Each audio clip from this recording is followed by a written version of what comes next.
Hello everyone and welcome to Eye on South Asia. I am Nitya Karthik. And I'm Sunil Hali. Every week we bring to you news, views, events and other happenings about South Asians who live in North America. So Sunil, let's get started this week. What do you have for us as top news? It's quite a bit of mix of different kinds of happenings focused on South Asia and of course Washington DC. Right. And some roundup of the community happenings. Very interesting accolade with some of our fellow South Asians who have won awards. But the focus still remains the subcontinent, and again it's all about Mrs. Hillary Clinton, the Secretary of State. We mentioned it last week too. We Correct. spoke it's been about on top of the news, and once again she's actually right now as we speak in Pakistan and meeting with the Prime Minister there, trying to figure out a way forward. And she has been very categorical this time that they have to resolve this issue. They need to get over it and go in the right direction. You know what? I found one statement very telling. She says, if we can't make Pakistan a part of our solution, it remains a part of our problems. No, it's positioned slightly differently. You are right, but her point is that Pakistan has to be a part of the solution. There is no other alternative. Right. Yeah. It's not that if, because every common person in the subcontinent wants a peace there, and this is a message she's wanting to give it to the leadership there, especially the leader of ISI, which is Lieutenant General Ahmad Shuja Pasha, who continues to deny any kind of complicity with the Haqqani network. Right. And they attacked the US Embassy on September 13. And US has taken a very strong exception to that, and then they think ISI is involved in that.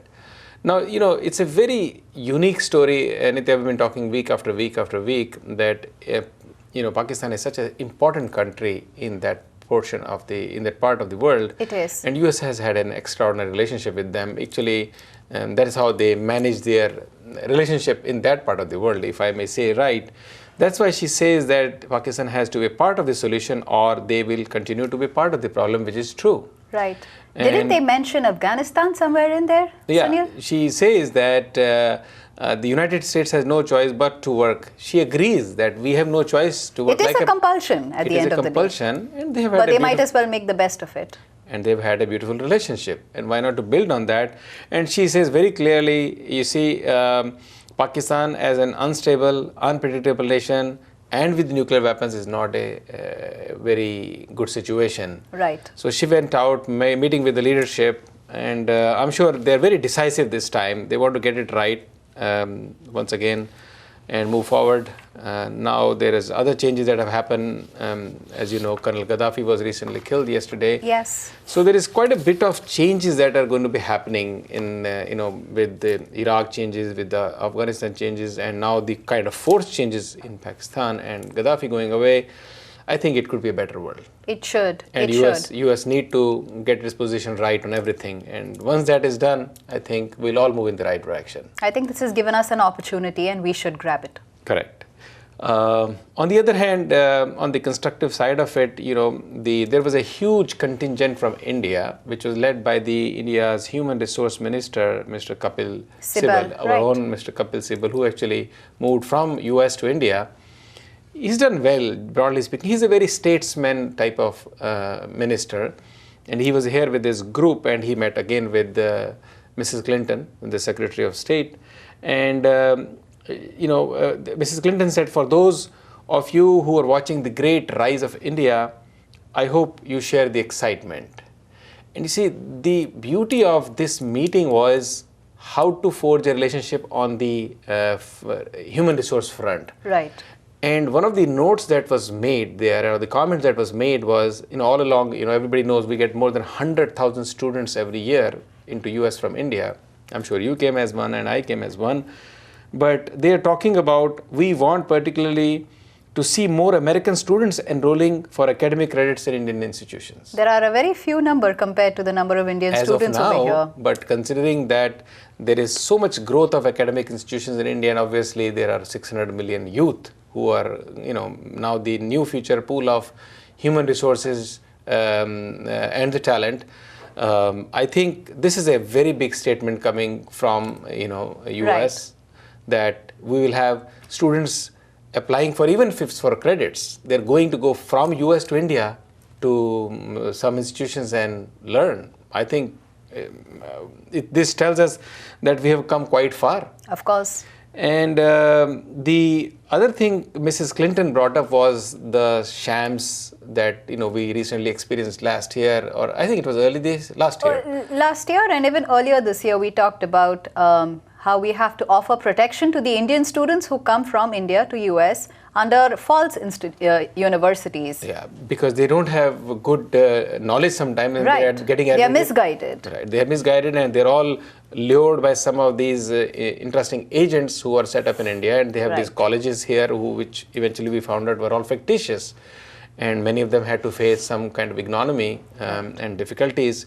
But they have said, Mrs. Clinton very clearly says that there is a potential for Indian students in US, but she wants to make sure that such kind of institutions are clearly listed and there is a right information being given to the students who want to come here. And I hope with that, when these students apply for visa, I think there is a proper consideration given to them, because lots of students want to apply, lots of students do apply, and many of them get turned down. And Sybil made a very good statement, which I want to read to you and to our viewers.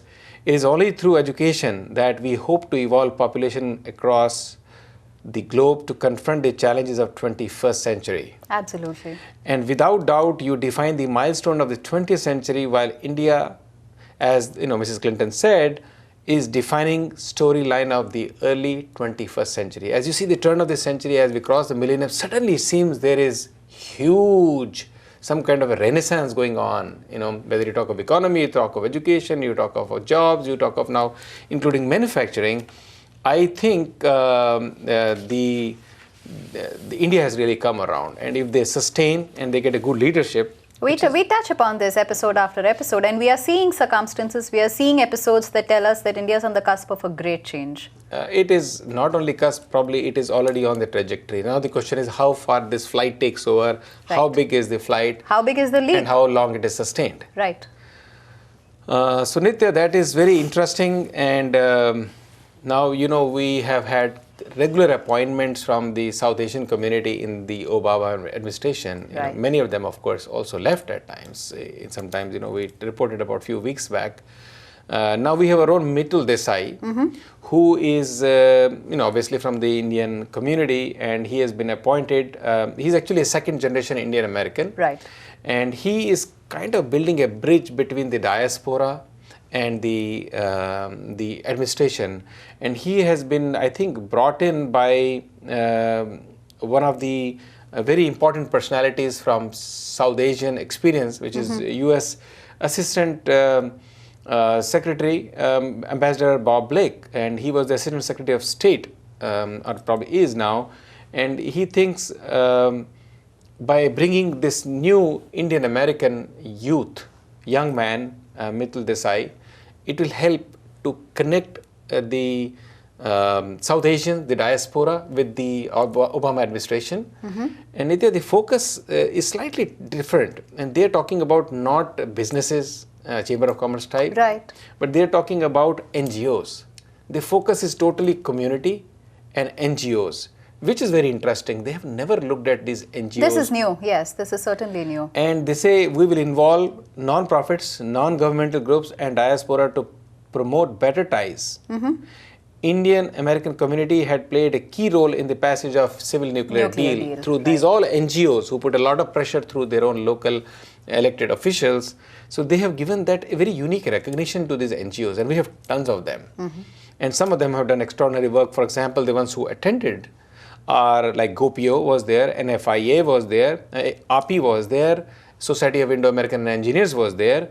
In fact, there is a very good comment by Lal Motwani, who is the president of NFIA, National Federation of Indian Association, who attended. He says, look, he's talking about the comments on the visa issues, because he talks from the diaspora's point of view. Some of these are not very intelligent decisions and should be reversed. And even Indian Americans find it difficult to go to India. And there is an urgent need to foster ties and more involvement by second and third generation Indians in people-to-people ties. That is important. That today the South Asians, the subcontinental Asians are here to stay, and Indians obviously are leading amongst that. But now it is a time that there should be people-to-people tie. Contact, definitely. There should be exchange of information. What is India about? What is subcontinent about? What is the issues? How to figure it out? How the two parts of the world can come together? I think Mitul, who is appointed to this position, has a big role to play. Definitely. And he's a very educated guy. He's born to, Indian immigrant family, Indrajit and Surekha Desai, and who came to US quite some time back, almost 1960s. And he's really hardcore American that way, if I may say, but with strong Indian genes. Which is why he's recognizing that today the Indian American living here has a very important role to play. Right. And I think he helps bridge it, because all these NGOs that he'll be connecting bringing together to the administration, and their roles, how they play, how they significantly help connect, and like we talked about people-to-people ties. I look forward to his role, a young man making a difference. Definitely. Nitya, moving on to from an NGO to a pure hardcore business side, as I was telling you about, on the commerce side, you have the USIBC, United States India Business Chamber of Commerce. Let me tell you, if you really look back for last 10, 12 years of the way India and America relationship have gone, this Chamber of Commerce, USIBC, has played extraordinary role. Right. And the founder, Ron Summers, who headed this, is at heart an Indian. I've known him personally, and you meet him, he greets you with namaste, he knows everything inside out, and he knows where to touch. Of course, his health has taken a little beating, but he's still, despite his bad health, in the forefront. He attended this, when they hosted, USIBC hosted this huge contingent of people that had come in from India. And he talks about that there is a knowledge partnership with India. See, it's a very unique terminology he's bringing in. Knowledge partnership with India, that is very important, and our future depends on it. Definitely. It's so categorical statement. He's not saying we are superior or you are inferior or you have to look up to us and we are the first world country, you are developing country. He is very categorical about the knowledge partnership with India indeed, and our future depends on it. No, we have long ago acknowledged that it's a symbiotic relationship. I think what he brings new to the table is he's defining the core concept. That is, it is knowledge. It is a knowledge partnership that he's interested in. Exactly. And he says, look, as India transitions to become a world class, now he talks about manufacturing, not pure service, which is where we're in the front. As India transitions to becoming a world-class manufacturing hub and expands its information technology-enabled service capabilities, and with 600 million youth. They are under the age of 25. Under the age of 25, with a hope for a brighter future, will be the group that makes a difference in making way for a better world. I mean, it's such a statement that Ron is making, and then he talks about as technology, look at the words, how crafted this gentleman is. And more as technology shrinks the planet and as the world becomes even more competitive, knowledge partners like US and India, he says it in the same breath now, will become central to assuring that Americans as well as Indian companies remain globally competitive. Definitely. Because he agrees that to be globally competitive for the American companies to do good business, to Indian companies to do good business, you need the knowledge and the workforce. And his focus is very clear that this is the axis where we need to keep on working. This is the knowledge space we need to work on. This is the workforce we need to go after. I think that's phenomenal. Definitely, Sunil. We do have a lot more topics to cover, but it's time to take a short break. Sure. Please come right back. We have a lot more to talk about.